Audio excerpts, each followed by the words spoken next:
Estamos aqui para mais uma live, hoje com a professora Michelle Sgut e com o professor Adriano Migliavacca. Vamos conversar sobre circularidade das palavras Brasil e África, uma prévia do curso que começa no dia 2 de julho, Poéticas Brasil e África, que inclui, além da professora Michelle e do professor Adriano, o professor Ronald Augusto e eu, além da palestra de encerramento com o poeta Ricardo Aleixo. Há uma pergunta que não quer calar, as pessoas estão me questionando sobre isso, é uma pergunta séria que irá introduzir a nossa conversa de hoje. As pessoas estão me perguntando o seguinte: Eliane, por que justamente um professor considerado branco irá falar sobre a tradição africana, ou melhor, sobre as poéticas africanas? Eu vou jogar essa palavra. Opa, quem joga a palavra é o Ricardo Aleixo. Eu vou passar essa pergunta para o professor Adriano Migliavacca e, ao responder a pergunta, eu já quero que tu vás falando da tua trajetória. Como é que um professor branco se aproxima da tradição de matriz africana, tanto no que se refere ao que nós chamamos de religião, quanto ao que se refere à literatura e à poesia? E como é que tu te sentes sendo um homem branco nesse momento que se questiona o lugar dos brancos, especialmente dos homens brancos na sociedade brasileira? Contigo, Adriana. Eu não estava nervoso, agora fiquei. É uma verdadeira batata quente, assim, cultivada em solo nigeriano, ou talvez um inhame quente. Assim, ó, realmente melhor é começar falando um pouco da minha trajetória. A Haikai tá minha gata aqui, para quem não conhece, minha gata. Daqui a pouco ela aparece aqui. Ela tá respondendo já, ela também ficou nervosa. Não, assim, como é que eu cheguei a essa tradição? Eu cheguei muito através de amigos, por meio de amigos, dois amigos. Um que estava estudando o que a gente chamava, ou ainda chama, de História Negra. Estava estudando em comunidades quilombolas. Se não me engano, lá em Morro Alto. Exato. E aí ele começou a ter muito contato com as religiões de matriz africana. E tem um outro amigo que era já, na época, um praticante do batuque desde a sua infância. E aí eu comecei a ter contato através deles. E a primeira coisa que me chamou a atenção foram os mitos. Porque eu sempre tinha ouvido falar de... Desculpa, minha gata vai jogar um livro no chão daqui a pouco. Eu sempre tinha ouvido falar dessas entidades que eu simplesmente não sabia o que eram. Eu não tinha nem ideia de que se tratava, esses nomes, Oxalá, Ogum, Oxóssi, que se tratava de entidade de matriz africana. Mesmo quando eu comecei a ouvir os mitos e ficar completamente fascinado por eles, eu também, se me dissessem que eles eram da Lapônia, eu era capaz de acreditar. Eu fui descobrir que eram africanos quando eu comecei a entrar em contato com os livros. Então, a primeira coisa que me chamou a atenção foram os mitos. Acho que, como muita gente da área das humanas, da literatura, eu tenho um fascínio pela mitologia que aparece como aquela coisa perdida no tempo. Morreu lá na Grécia. E aí, quando eu descobri que existia uma mitologia tão profunda e tão fascinante e tão complexa, que estava viva, digamos, na minha vizinhança, na minha cidade, no lugar onde eu vivo, eu fiquei fascinado e disse, mas como é que essa mitologia não está sendo mais estudada de um ponto de vista artístico, literário? Tanto é que, quando eu fiz aquele curso de mitologia iorubá, eu enviei para os alunos uma frase de um historiador da arte e autor metafísico, historiador da religião, chamado Ananda Coomaraswamy. Foi um dos homens mais eruditos do século XX, e ele nasceu na Inglaterra, foi educado na Inglaterra, mas ele era de origem ceilonesa, era de uma família nobre ceilonesa, então ele sabia tudo que podia saber sobre arte indiana. Ele ia o tempo inteiro para a Índia, para o Ceilão, começou a colecionar itens de arte, e ele disse o seguinte: eu quero que a arte indiana seja estudada e chegue perto dos artistas e não dos arqueólogos. Nada contra arqueólogos, mas os artistas vão estudá-la como arte, e não apenas como objetos de estudo científico. E eu via, claro, alguns, digamos, a mitologia africana, como a gente chamava na época, né? No caso de Yorubá, mas como a gente chamava na época, assim, era praticamente um objeto de coisa, era coisa de antropólogo. Nada contra antropólogos, fizeram um trabalho muito importante, mas o próprio Abiola Irele, que é um grande crítico nigeriano, que eu pude assistir na Nigéria, ele diz assim: olha, a gente deve, nós como intelectuais africanos, devemos muito à antropologia, mas é uma dívida ambígua, porque se por um lado a antropologia lançou as nossas culturas para o mundo, ela lançou como um objeto de estudo científico e como algo que pertence ao outro, e não como uma forma de sabedoria. E aí eu comecei a estudar essas culturas como uma forma de sabedoria, sabe? E tanto é que eu comecei estudando para mim. Então, essa questão de eu ser um homem branco estudando uma cultura negra nunca se colocou para mim, porque eu estava fazendo isso sozinho no meu quarto, ninguém sabia, eu só sabia, só alguns amigos meus tinham que me ouvir falar disso, alguns gostavam, alguns enchiam o saco, porque eu não parava. Mas era uma coisa que tu tinha que fazer escondida, então? Eu simplesmente não me, assim, porque eu sempre fui muito meio CDF, sabe? Então eu pensava, olha, eu estudo letras, literatura, então eu estudo textos escritos por escritores, escritoras, etc. E o que eu tinha das culturas da mitologia iorubá eram mitos registrados antropologicamente. Para mim, aquilo não, assim, eu já li alguns autores africanos falando isso já não, ainda não contava como literatura. Tá, alguém pode ver como literatura, mas um registro de um mito geralmente ele é registrado numa prosa que serve para dizer o que o mito falou. É diferente quando tem um trabalho de linguagem. E aí que Ok. Adriano, vou passar a bola para a professora Michele, mas continua ainda essa pergunta em aberto. Eu não entendi como totalmente respondida ainda. Michele, tudo bem? Oi, tudo bom? Tô aqui ficando nervosa também. Não fique nervosa, Michele.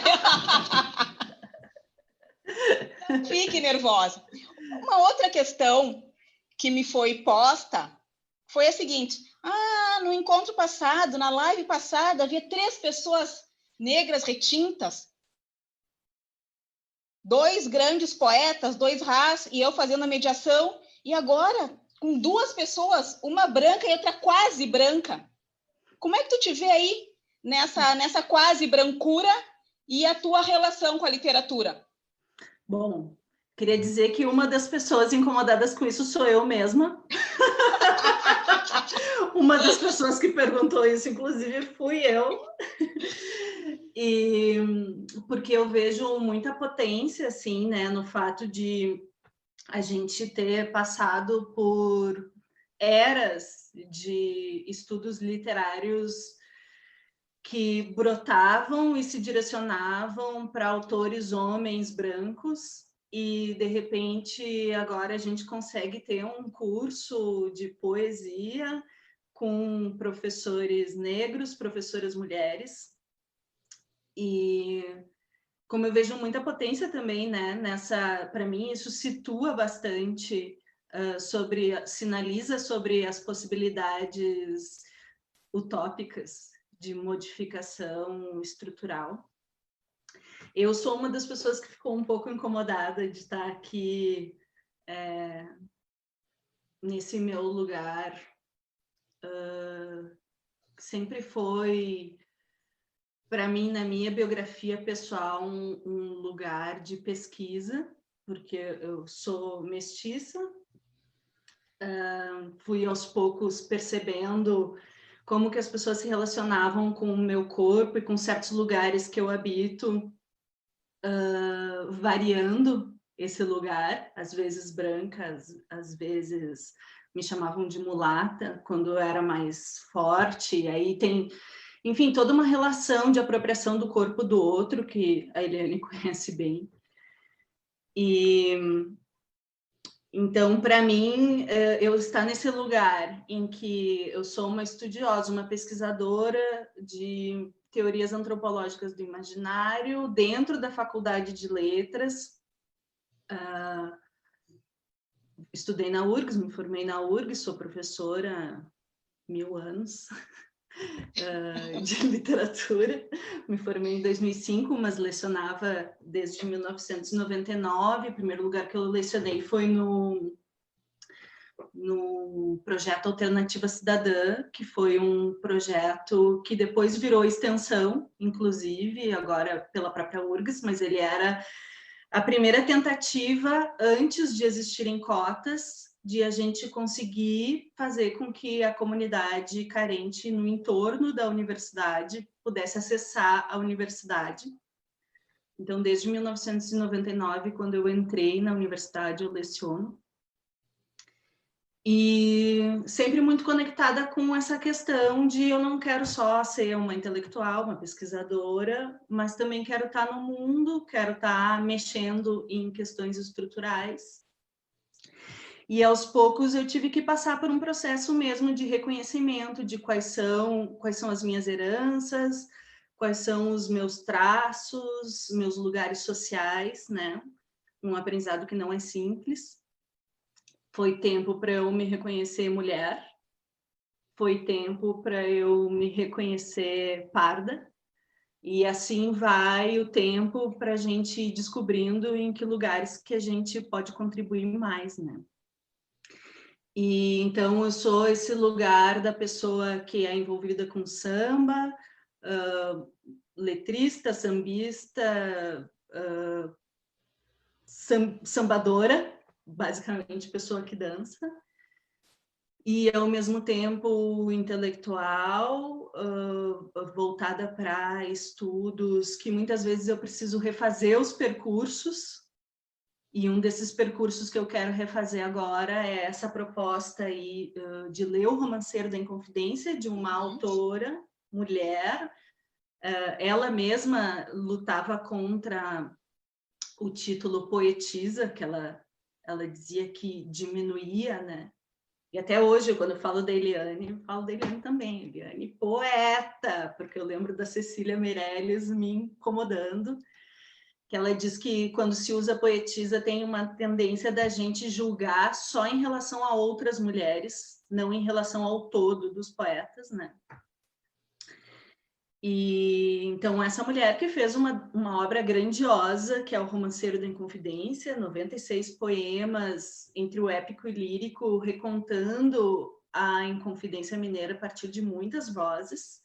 Eu acredito que ele seja bem subcomentado, porque é uma obra monumental. Mas, ao mesmo tempo, né, todas as tensões coloniais que geraram a questão da Inconfidência Mineira, o fato de que eram grandes poetas, era a intelectualidade que estava envolvida nessa busca de liberdade, mas quem é preso é o Tiradentes, esquartejado, os outros são degredados, enfim, mas o pior crime é para quem é menos rico. E, ao mesmo tempo, a presença dos corpos negros aparecem ali também, muito menos do que a gente poderia supor, mas de maneira bem interessante para a gente discutir. Então, a minha proposta é essa, é agora a gente refazer essa trajetória do romanceiro, lendo, atualizando, discutindo, vendo a posição da Cecília enquanto mulher escritora, e assim vai. A Maria Clares Goethe diz: a branquitude é de minha culpa. Essa mãe... Minha mãe... Gente, minha mãe é a loira de olho azul. Assim, minha mãe é... Eu era pequena, eu tinha... Muitas vezes achavam que eu era filha da empregada. Eu saía com a minha mãe, não achavam que minha mãe era minha mãe, né? Isso tem várias coisas. Vamos cortar aqui, então, Michele, vamos voltar para o Adriano, e tu fica com isso para costurar depois. Adriano, eu sei que tu estudaste o Hart Crane no mestrado e no doutorado o Wally Soyinka. Como é que foi passar de um para outro? Por que tu deste este salto, sendo o Hart Crane um europeu, o Wally Soyinka um nigeriano? O que te fez? O que te impulsionou essa mudança? O Hart Crane, assim, ele é europeu no sentido racial, né? Porque ele é norte-americano. Até que ele tentou ser, e meio que, de certa forma, acabou sendo um poeta prototípico norte-americano. Ele quis fazer o grande épico da América, né? E a maioria diz que ele não conseguiu, apesar de ter feito poemas maravilhosos. O poema The Bridge, né? Bom, assim, na verdade, eu já gostaria de trabalhar com a mitologia iorubá, sabe? Só que eu não sabia nada que se tinha escrito dentro dessa cultura. Porque algumas pessoas falaram, por que tu não estuda o Jorge Amado? E eu disse, olha, primeiro porque eu quero estudar poesia. Segundo, que eu estou muito na área da língua inglesa, pelo meu trabalho como tradutor. E terceiro, porque pelo que eu li do Jorge Amado, primeiro, não gostei. E segundo, que ele trata da mitologia iorubá de uma forma bastante folclórica, né? Assim. E eu estava interessado no que havia de filosófico, no que havia de simbólico naquela cultura que era diferente da nossa, que era fora de um pensamento mais linear, mais ocidental, mais de matriz cristã, mesmo que não cristã. Bom, eu me aproximei do Hart Crane porque, já que eu não achava autores que trabalhassem essa mitologia, eu queria autores que pelo menos trabalhassem uma forma mítica de construir o poema.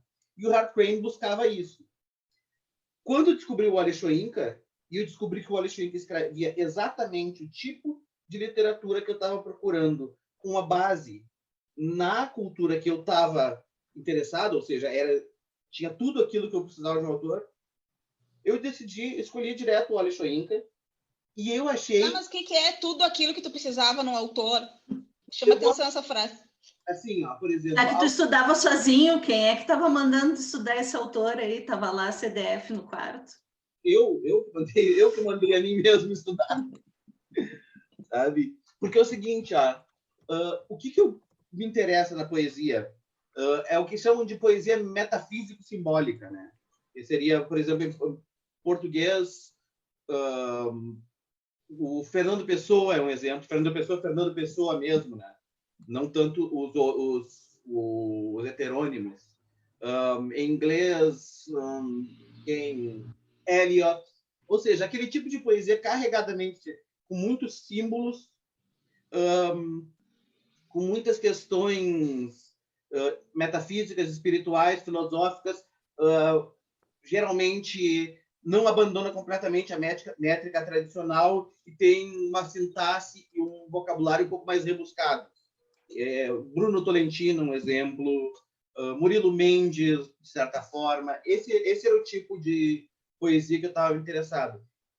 Só que eu queria isso num âmbito, se possível, africano e iorubá. E o Wally Soyinka é exatamente isso. Exatamente. Perfeitamente. Tudo aquilo que eu estava procurando, sabe? O Hart Crane faz exatamente esse tipo de poesia. E quando eu comecei a ler o Soyinka como poeta, os poemas dele. E eu notei que ele tinha um estilo muito parecido com o do Hart Crane. Eu estou falando assim em termos de sintaxe, de uso simbólico, de certos processos linguísticos, de uso de palavras, que eu estava estudando muito no Hart Crane, e que quando eu fui para o Soyinka, me ajudaram a me aproximar da poesia dele, que é extremamente difícil. Então, assim, na verdade, a grande diferença entre Hart Crane e Soyinka seria uma diferença de percepção de mundo, filosófica, né? Percepção de mundo filosófica, daí tu tá utilizando uma palavra ligada ao sensorial para falar de ambos. Uhum. Tu acha que essa palavra percepção cabe nessa filosofia do Soyinka, essa percepção europeia os dois, a palavra percepção se ligaria aos dois. Estou falando europeu no sentido dessa grande forma de pensar. Olha, acontece que isso aí é uma discussão que remonta a uma autora nigeriana que a gente conhece, a Oyeronke Oyelumi, em que ela busca evitar a ideia de cosmovisão, de visão de mundo, né? E busca a ideia de percepção. Sobre o fato de ela se adequar a ambos, eu acho que sim, porque ambos têm processos poéticos relativamente parecidos, sabe? O que diferencia muito é exatamente o fundo metafísico de cada um. O Hart Crane tem, tu nota que existe aquela divisão entre uma matéria e o espírito, entre o subir do material para o espiritual, sabe? Essa busca, no Hart Crane, tu vê essa busca eterna da transcendência que está no alto. Aí o do Soyinka tu fala de... vamos jogar para depois, então. Ficou isso do Hart Crane, essa suposta cisão entre, digamos, um corpóreo e um não corpóreo, e aí a Michelle fala, e depois tu fala da tua visão ou da tua posição quanto ao Wole Soyinka.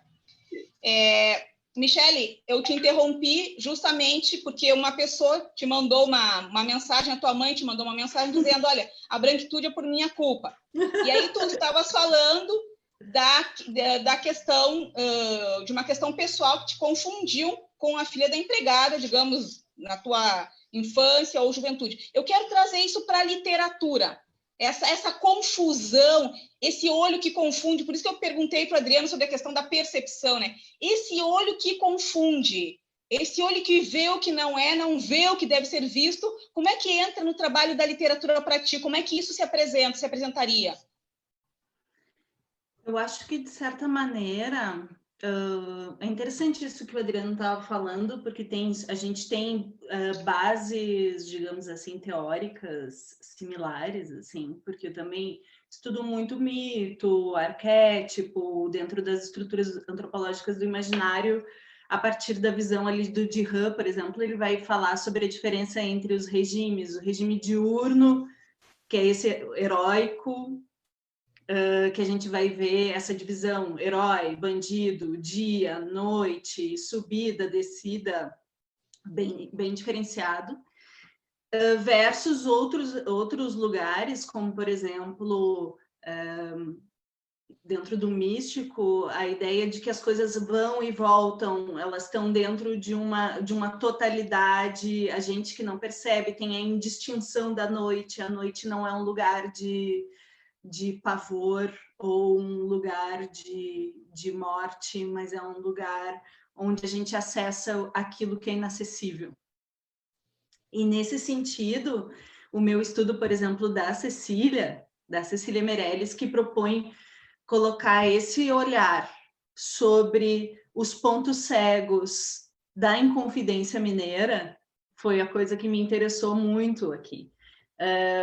Ela fala que quando ela esteve em Ouro Preto, falando sobre isso que tu fala, né, do lugar do olho que vê, do que não se vê, ela conta que ela esteve enquanto jornalista em Ouro Preto, no final dos anos 40, e era uma Semana Santa, e ela sentiu meio que emanar das ruas, andando pelos lugares por onde o corpo de Tiradentes foi esquartejado, foi levado. Ela sentiu que essa história ainda não tinha sido contada, que era uma grande tragédia, e como toda tragédia, com uma carga simbólica muito forte, que existia algo ali de mítico importante que precisava ser dito, e que ainda não havia sido dito de uma maneira que fizesse jus ao aprendizado que aquilo pedia. E aí ela começa uma pesquisa de dados históricos, mas que ela acaba alinhando de uma maneira poética, que para uma pessoa desavisada pode parecer, inclusive, pouco conectada com o real, quando, inclusive, literalmente tem trechos inteiros dos autos da devassa, de cartas. Ela pesca elementos que são elementos que chamaram a atenção, como, por exemplo, tem muitas coisas com o nome domingo ou no dia de domingo que acontece.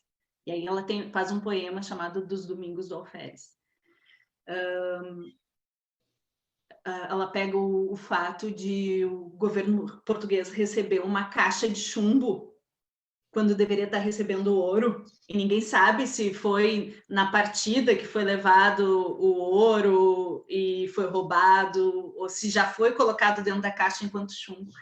E aí isso vira um símbolo que é o contrário da alquimia, né? Onde se pega a matéria nobre, se constrói a matéria nobre através do trabalho do alquimista,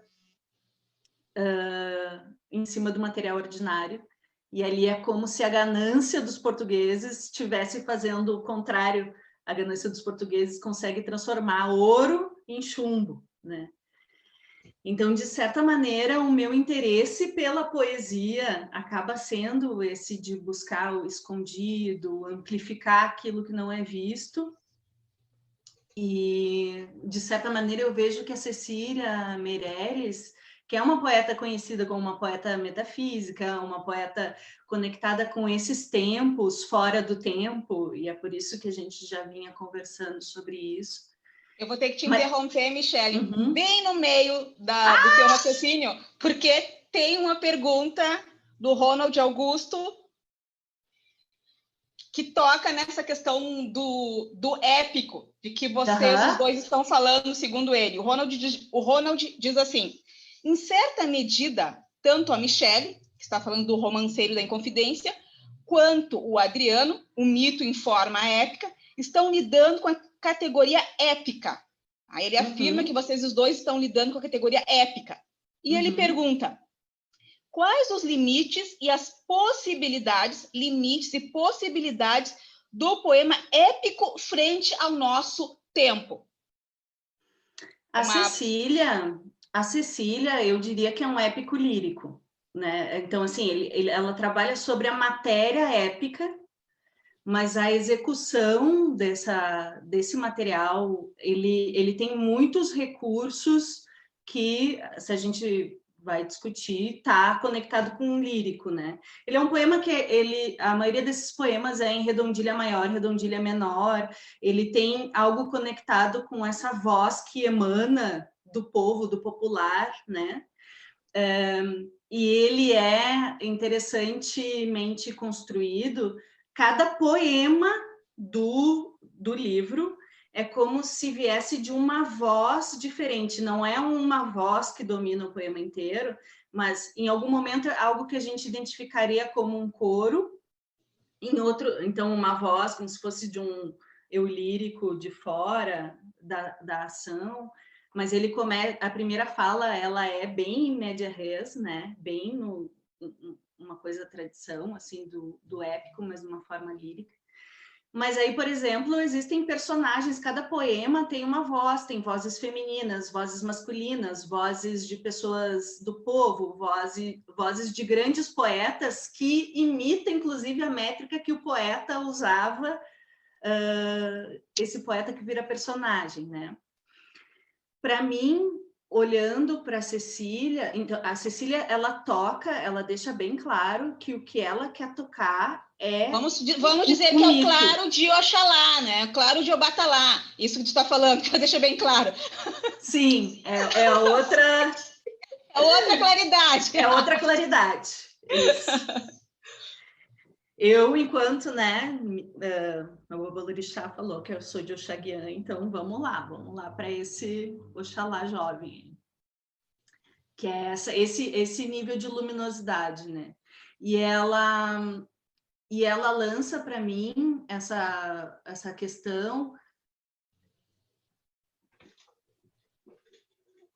que ela fala que o interesse dela é o mito, então é trabalhar a questão mitológica. Então, assim, esse mito fundador da nacionalidade brasileira.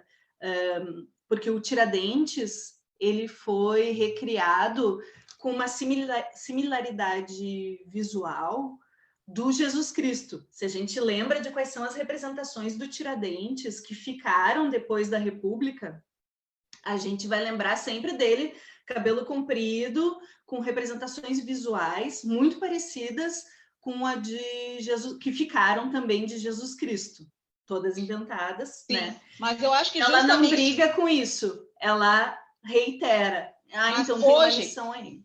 Hoje, espaço-tempo hoje, haveria esse tempo, esse espaço, ensejaria um épico como o Romanceiro? Eu acho que é isso que o Ronald pergunta. Haveria essa possibilidade de uma produção, de uma sei lá, Odisseia hoje?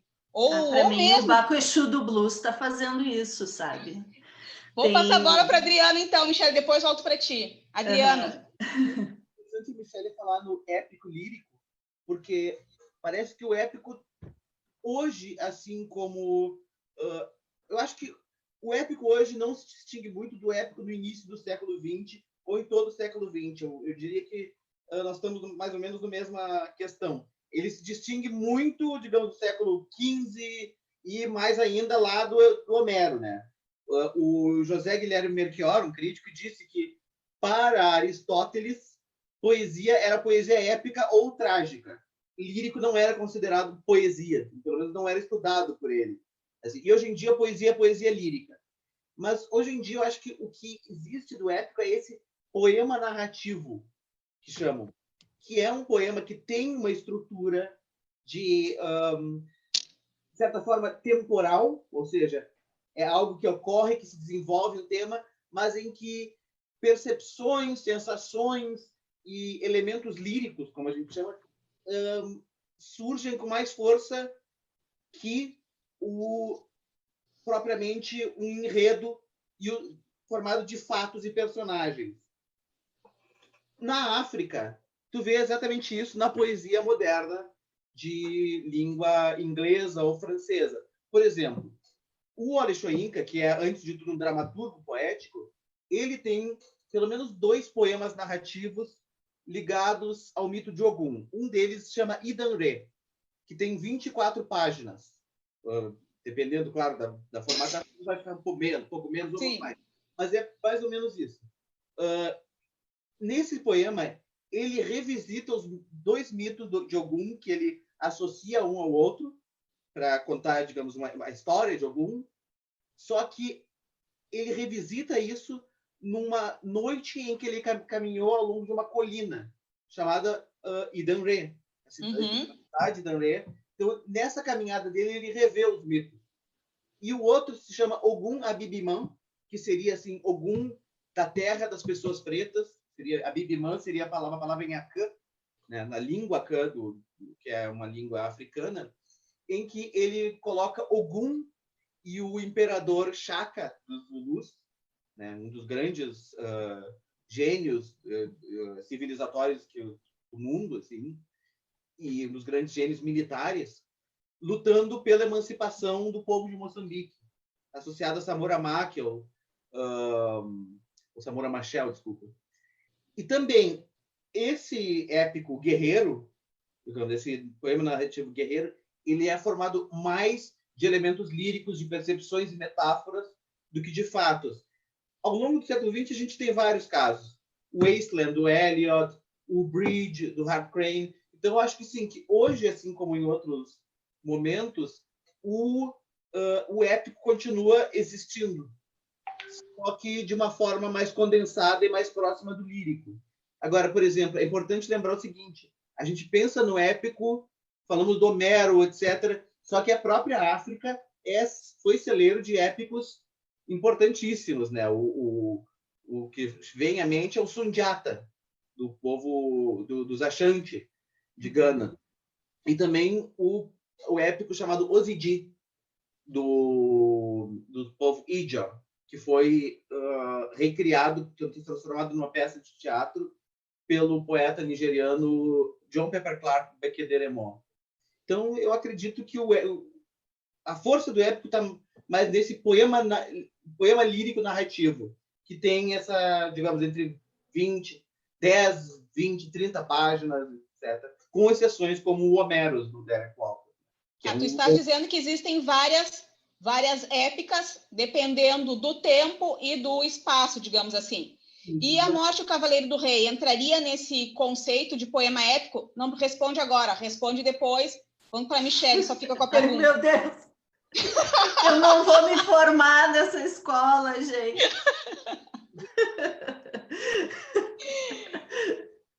Michelle, eu te interrompi, mas eu vou voltar com outra pergunta. Uhum. O que tu poderia destacar de africano? Sabemos que é uma palavra que envolve muitas e muitas e muitas coisas, mas o que tu poderia destacar de africano, de africanidade no romanceiro? Não diz tudo, os alunos vão fazer o curso contigo. Alguma coisa, destaca uma coisa só. Se houver.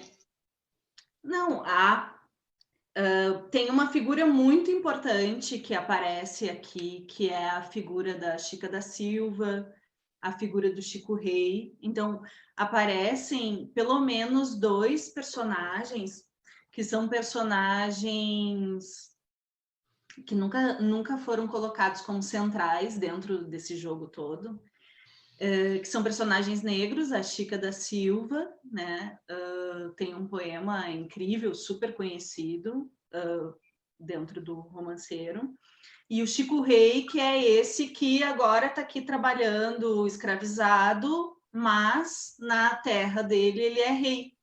E aí ele continua com a tradição do reisado, inclusive está conectada com essa imagem de alguém que é arrancado de África, onde tem uma posição predominante, e aí é trazido enquanto anônimo e despojado de tudo o que o significa, né? Mas ainda mantém essa altivez, né? Dentro, mesmo que esteja ali naquele momento temporariamente nas catas, por exemplo. Então tem várias imagens do negro nas catas. Tem também um ponto que é o momento em que os poetas são desterrados. O Tomás Antônio Gonzaga, como tem grana, ele não é assassinado e ele é desterrado. E aí ele é enviado para a África, que é de onde traziam os escravos. E aí tem esse poema que é da África nos 1800, né? Que é um poema que faz essa comparação, tipo, atualmente a África é um lugar que não é bom para ninguém, porque quem sai de lá sai cativo e quem chega lá chega degradado. E então a gente tem, claro, só que é tudo muito do ponto de vista colonial, né? A gente tem esses respiros que lembram um pouco, né, da materialidade, de que as pessoas vieram de outro continente para cá, e Minas Gerais basicamente só é viável por conta da escravização. Então é uma via muito forte, né, a escravatura e o desenvolvimento das Minas Gerais. Quando tu falas tudo do ponto de vista colonial, eu vou ler uma mensagem da Marcela Vijaveja, que também está prestigiando a live, e ela diz: muito interessante a ideia da percepção que confunde, que engana. Então, agora tu estás falando de um certo ponto de vista colonial. Tu consegue perceber, ouvir o ponto de vista da Cecília sobre a Chica da Silva, essa mulher branca, sobre essa mulher negra? Vou deixar aí, não responde agora. Vou passar para o Adriano para falar sobre a época e a morte do Cavaleiro do Rei. Estamos quase finalizando. Quem tiver perguntas, por favor, mande. Tá.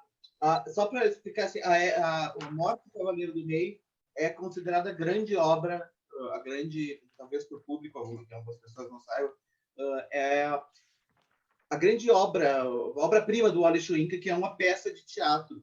E é uma peça de teatro que carrega muito na poesia, inclusive, assim, não só na linguagem poética, mas no uso de versos, de longas partes em versos. Mas eu não diria que ela é uma épica, porque a épica geralmente tem uma voz que conta, né, os fatos. E, nesse sentido, A Morte do Cavaleiro do Rei é bem um trabalho dramático, porque tem várias vozes E essas várias vozes são muito bem percebidas, porque tu tens o núcleo iorubá, dos tradicionais, né, das pessoas, dos iorubás tradicionais, que tem uma linguagem extremamente elevada, nobre e, às vezes, em forma de versos.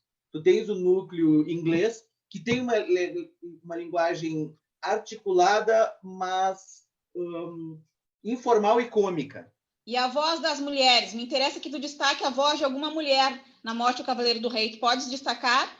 Posso destacar, acho que é melhor destacar até mais de uma. Só uma, em razão do tempo, Adriano, só uma. Tá certo. Tu tens a Ialojá, uma personagem que é, digamos, a matriarca do mercado. Ela é, digamos, um das personagens que representam a tradição e a razão. Razão no sentido da racionalidade, do dever moral. Aquilo que precisa ser feito e precisa ser levado em conta. Porque o personagem principal, o Elechim Obá, né, o principal personagem da peça, ele é, às vezes, um tanto quanto lírico e sonhador. E ela é aquela personagem que diz, bota o pé no chão, ao mesmo tempo em que ela é extremamente profunda na sua percepção das tradições e do papel do Elechim Obá como Iorubá, como uma pessoa Iorubá. Sabe? Então, ela tem essa é a voz que eu destacaria. Existem outras, mas elas estão em outros locais. Tá, então, tu destacaste a Ialojá. Num dos aspectos destacados por ti foi essa afirmação dela da pessoa iorubá, né? A última pergunta que vai ser feita para ti, nós já vamos encerrar daqui a pouco. O que é essa pessoa iorubá? Pessoa iorubá, há uma unidade dessa pessoa iorubá? O que tu quer dizer com pessoa iorubá? Vamos voltar para a Michele, falando de Cecília para a Chica da Silva. O que tu pode nos dizer, Michele? Bom, a Chica da Silva é histórica, né? Tem até esse registro de que ela era tão rica, que usava pó de ouro na peruca, né? Ui, meu Deus! E a Chica, ela é vista aqui como essa mulher, ela era a mulher do contratador Fernandes, e então ela tinha uma posição que era bem interessante. As pessoas tinham ao mesmo tempo receio, reverência, e ela era sábia, assim, ela tem essa Chica da Silva aqui, é ela que começa a dizer para o contratador assim, olha só, presta atenção, esses caras aí que estão dizendo que são teus amigos, isso aí tá muito estranho. Então, ela tem um lugar bastante interessante, assim, mas nitidamente não é um texto, para mim, nitidamente não é um texto escrito por uma mulher negra, claro, né? Mas, por exemplo, é assim, ó, começa com que andor se atavia naquela varanda é a Chica da Silva, é a Chica que manda. Cara cor da noite, olhos cor de estrela, vem gente de longe para conhecê-la. Por baixo da cabeleira tinha cabeça rapada e até dizem que era feia. Vestida de tiço, de raso e de holanda, é a Chica da Silva, é a Chica que manda. Escravas, mordomos seguem como um rio, a dona do dono do cerro do frio. 12 negras em redor, como as horas nos relógios, ela no meio era o sol. Um rio que altiva, dirige e comanda, a Chica da Silva, a Chica que manda. Esplendem as pedras por todos os lados, são flechas em selvas de leões machetados. Diamantes eram sem jaça, por mais que muitos quisessem dizer que eram pedras falsas. Então, tem toda uma questão que ela ocupa um lugar de poder e, ao mesmo tempo, constantemente questionada, apontada. Ela era muito invejada, porque ela ocupava um lugar que outras mulheres brancas não conseguiam ocupar, né? Mas a Chica da Silva fica sendo, ela já é uma personagem interessante, assim, nos relatos históricos, mas aqui ela ganha um lugar especial, assim. A outra lá, que é a Marília, do Dirceu, ela não casa com ele e vai passar a vida toda lá esperando por ele. a Chica da Silva está lá sendo a Chica que manda, né? Apesar de dizerem que ela era feia. E esse olhar do feia é interessante porque a estrutura do poema tem a quadra, as quadrinhas, né? E aí esses comentários maldosos vêm dentro de parênteses na lateral do poema. Então é como se tivesse, inclusive, duas percepções simultâneas, né? Uma popular dentro dessa narrativa e a outra que é o escondido entre o parênteses, o comentário maldoso ou o que não é visto. É bem interessante a estrutura desse poema. Ok. Adriano, voltando para ti. Bom, quando eu falo pessoa iorubá, eu estou falando dentro da peça, especificamente. É claro que os personagens não se referem a si mesmos como iorubás, só que eles se referem aos brancos, aos europeus, como o outro. Inclusive, e nisso eles incluem os iorubás que, digamos, se converteram ao cristianismo e ao islã e foram trabalhar para os oficiais coloniais. Sabe? Então, para eles, a pessoa iorubá é aquela que está incluída dentro da sociedade, da comunidade iorubá, fundada pela ordem dos orixás, que é, digamos, que tem uma responsabilidade para com a sua comunidade, cada pessoa com a sua responsabilidade, né? O personagem principal, ele era um alto oficial do rei, que, ao longo da vida, serviu ao rei e, ao mesmo tempo, gozou de todos os privilégios que alguém poderia gozar daquela sociedade. Ele podia fazer o que ele quisesse e as melhores coisas eram dele. Só que morre o rei, ele tem que morrer também. Então, quando a Ialodiá se aproxima fala para o Erechim-Obá, nesse sentido que eu falei de preservar o papel da pessoa iorubá, no caso do Erechim-Obá, é aquele que agora precisa fazer, assim, cruzar a fronteira entre esse mundo e o mundo dos ancestrais para carregar o rei para o outro lado. Ela coloca para levar o rei para o mundo dos ancestrais, porque ele tinha que conduzir o rei. Toda a vida dele, todos os privilégios que ele teve estavam condicionados a isso, a esse momento em que ele levaria o rei. E eles só poderiam ser justificados por ele, pelo suicídio ritual dele, entende? E ela deixa bem evidente, e o próprio Erechim Obá deixa bem evidente que eles entendem, assim, eles criticam os ingleses por terem impedido esse ritual, mas que eles entendem que para eles, os ingleses, isso não faz o menor sentido. Porque ele não faz parte daquela ordem. Entende? O Erechim Obá diz, eu entendo que tu tá achando que tu salvou a minha vida, porque o inglês impede o suicídio ritual. Só que tu não salvaste. Para tua cabeça, tu me salvaste. Porque agora eu vou ficar vivo. Só que agora sou um nada dentro da minha sociedade. A minha vida se justifica nesse momento. E tu acabaste com esse momento. Então, eles entendem. Tanto é que a Ialodiá chama o Pilkes, do inglês, de criança. Entende? Porque ela diz, tu não está entendendo o que está acontecendo. Uhum. Sabe? Então, certo. Ótimo, Adriano. Vamos fazer uma próxima live sobre a morte e o Cavaleiro do Rei de Wole Soyinka. A Ana Jara Terra, psicanalista da Precup, pede para que tu repitas o nome do livro certinho e o nome do autor que tu estás falando agora, Adriano. O nome do livro em inglês é Death and the King's Horseman. Português, A Morte e o Cavaleiro do Rei. Eu traduzi esse livro, foi meu trabalho de doutorado, só que ele ainda não foi publicado. Nós estamos, e tu sabes disso, buscando uma forma de publicar esse livro. Esperamos que seja rápido. O autor é Wole Soyinka. W-O-L-E, separa, S-O-Y-I-N-K-A. É com S, mas se lê com som de X. Mas é com S. Algumas pessoas chamam de Soyinka. Mas é perfeito. Soyinka.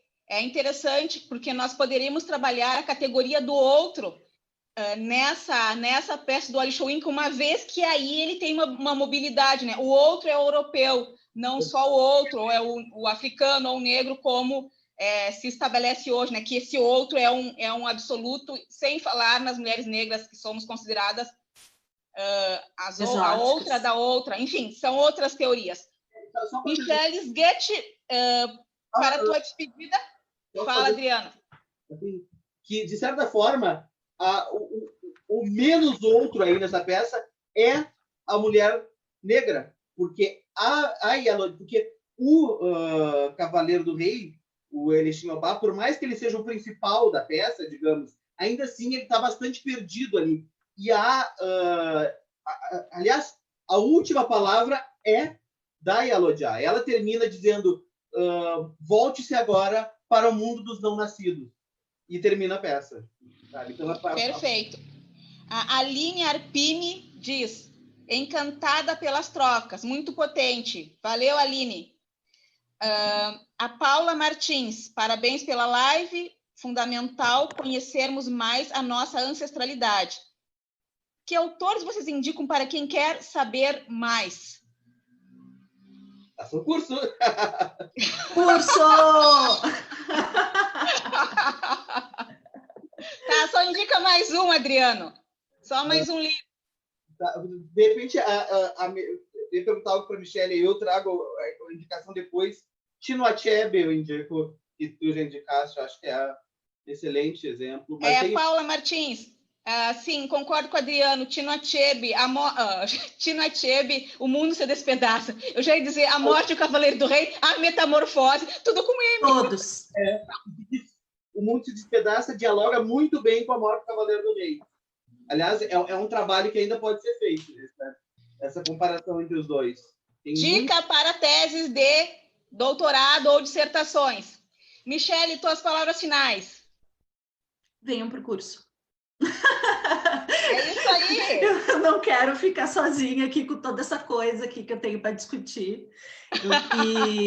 Porque o que é interessante do Romanceiro, que eu vou lançar aqui para vocês, a Cecília viu algo que se repete se a gente não aprender.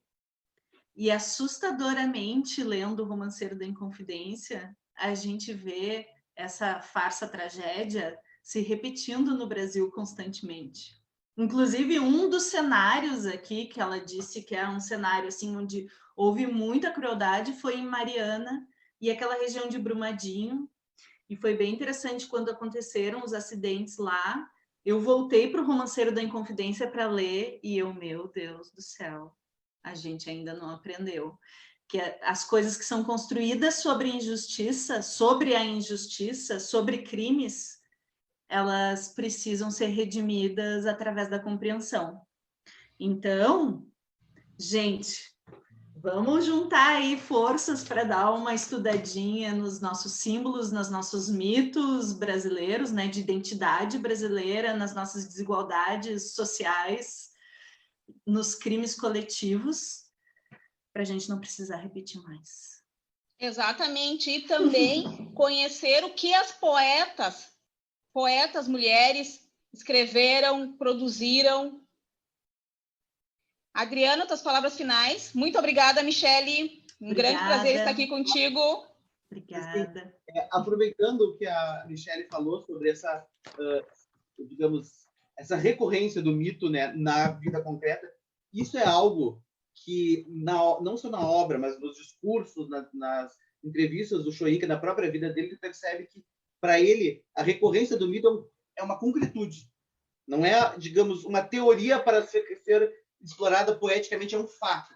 Tanto é que, uma vez, infelizmente, eu não vou saber em que situação, mas em um certo discurso ele disse: vamos tentar quebrar esse eterno ciclo de estupidez humana. E essa repetição, essa ciclicidade é muito forte na obra do Chouinka, sendo que lá ela aparece de uma forma degenerativa em geral, especialmente nas peças, sabe?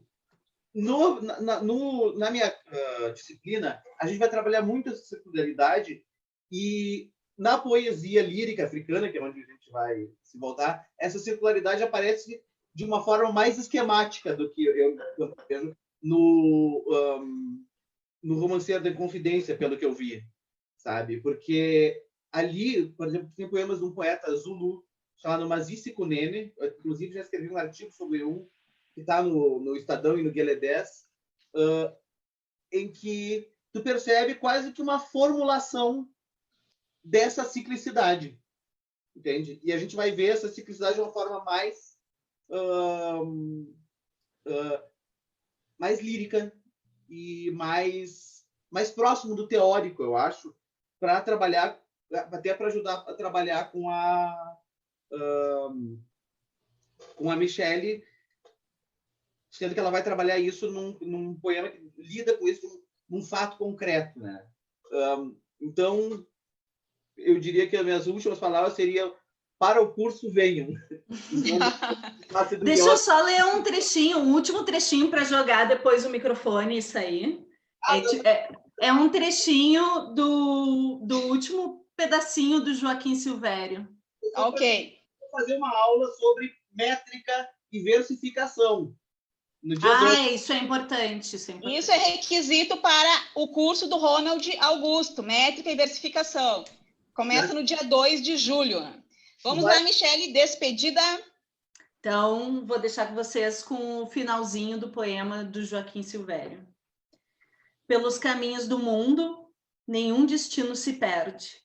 Aos grandes sonhos dos homens e à surda força dos vermes.